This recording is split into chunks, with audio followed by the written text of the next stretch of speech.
Telangana record of rights Bhubharati చట్టం 2025 అమల్లోకి తీసుకురావడం జరిగింది.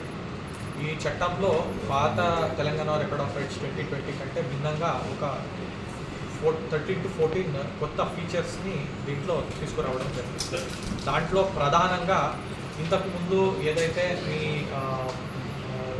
ఎంట్రీస్లో సర్వే నెంబర్ తప్పు కానీ, పేరు తప్పు కానీ, ఎక్స్టెంట్ తప్పు కానీ, లేదా నేచర్ ఆఫ్ ల్యాండ్ క్లాసిఫికేషన్ తప్పులు కానీ, ఇవన్నీ ఇట్లాంటివి ఏవైనా ఉంటే వాటిని పరిష్కరించడానికి తగిన స్థాయి అధికారికి అధికారం ఇవ్వడం జరిగింది. ఫర్ ఎగ్జాంపుల్, తప్పు ఉంటే వాళ్ళు కొన్ని తహసీల్దార్ లెవెల్లో సాల్వ్ అవుతాయి, కొన్ని ఆర్డీఓ లెవెల్లో సాల్వ్ అవుతాయి, కొన్ని కలెక్టర్ లెవెల్లో సాల్వ్ అవుతాయి.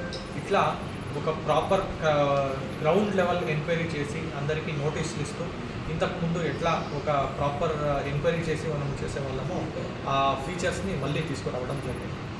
దాంతో పాటు దీంట్లో ఉన్న ఇంకొక ముఖ్య ఫెసిలిటీ ఫీచర్ ఏంటంటే 2 లెవెల్ అపీల్ సిస్టమ్. ఒకవేళ ఇట్లాంటి ఇష్యూ మీరు తీసుకువచ్చినప్పుడు ఒక అధికారి ఒక ఆర్డర్ అనేది పాస్ చేశారు అని అనుకుంటాం. ఒకవేళ ఆ ఆర్డర్కి ఎవరికైనా సమ్మతి లేదు, ఈ ఆర్డర్ తప్పుగా చేశారు అని అనుకుని ఉంటే వాళ్ళు 2 లెవెల్ అపీల్ సిస్టంలో వాళ్ళకి అపీల్ ప్రొవిజన్స్ అనేది కూడా ఉంటుంది. ఫర్ ఎగ్జాంపుల్, తహసీల్దార్ లెవెల్లో ఆర్డర్ ఇస్తే ఆర్డీఓ లెవెల్కి ఫస్ట్ అపీల్ ఉంటుంది, కలెక్టర్ లెవెల్కి సెకండ్ అపీల్ ఉంటుంది. ఆర్డీఓ లెవెల్లో ఉంటుంది, కలెక్టర్ లెవెల్కి ఫస్ట్ అపీల్ ఉంటుంది, సిసిఎల్ఏకి సెకండ్ అపీల్ ఉంటుంది. ఇట్లా ఉంటుంది. అండ్ ఎవరైతే ఈ అప్లికేషన్ పెట్టుకోవాలి అని అనుకుంటున్నారో వాళ్ళకి చట్టం వచ్చినప్పటి నుంచి 1 ఇయర్ వరకు టైం ఉంటుంది. అండ్ ఫ్యూచర్లో కూడా ఏదైనా తప్పు అయితే ఆ తప్పు అయిన రోజు నుంచి 1 ఇయర్ వరకు టైం ఉంటుంది. సో ఇట్లా long time period is available. So అర్జెంట్గా ఇది అయిపోతుంది అనేది ఏం లేదు. ఇట్స్ నిరంతరం ప్రక్రియగా ఉంటుంది. సో రెగ్యులర్గా మీరు అప్లికేషన్ అనేది పెట్టుకుని చేసుకోవచ్చు. ఇలాగే మనం రిజిస్ట్రేషన్ చేసేటప్పుడు, మ్యూటేషన్ చేసేటప్పుడు, ఎస్పెషల్లీ ఇన్హెరిటెన్స్లో చేసేటప్పుడు కొందరు అన్నదమ్ములు ఒకరికి ఒకరు తెలియకుండా తల్లిదండ్రుల ఆస్తులని ఒకళ్ళ పేరు మీదనే తీసుకోవడం, ఇట్లాంటి ఇష్యూస్ అంతే అవుతూ ఉంటాయి.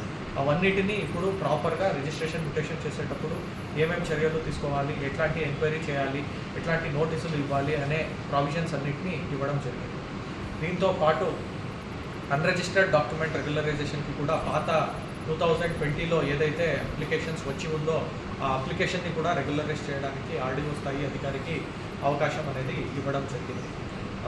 ఇవన్నిటి కొన్ని ఫీచర్స్ భూభారతి చట్టంలో రావడం జరిగింది. దీంతో పాటు ములుగు జిల్లాలో వెంకటాపూర్ మండలంని పైలట్ గ్రామాలుగా మనము ఎంచుకోవడం జరిగింది. దీంట్లో మనము ప్రతి ఒక్క రోజు కొత్త రెవెన్యూ గ్రామాలలో వెళ్ళి అక్కడ ఉన్న ప్రజల సమస్య ఏదైతే ఉందో ఒక స్పెసిఫిక్ అప్లికేషన్ ఫార్మాట్ ఉంటుంది. ఆ అప్లికేషన్ ఫార్మాట్ని మనమే ప్రింట్ చేసి గవర్నమెంట్ నుంచి ఫ్రీగా అందరికీ ఇవ్వడం జరుగుతుంది.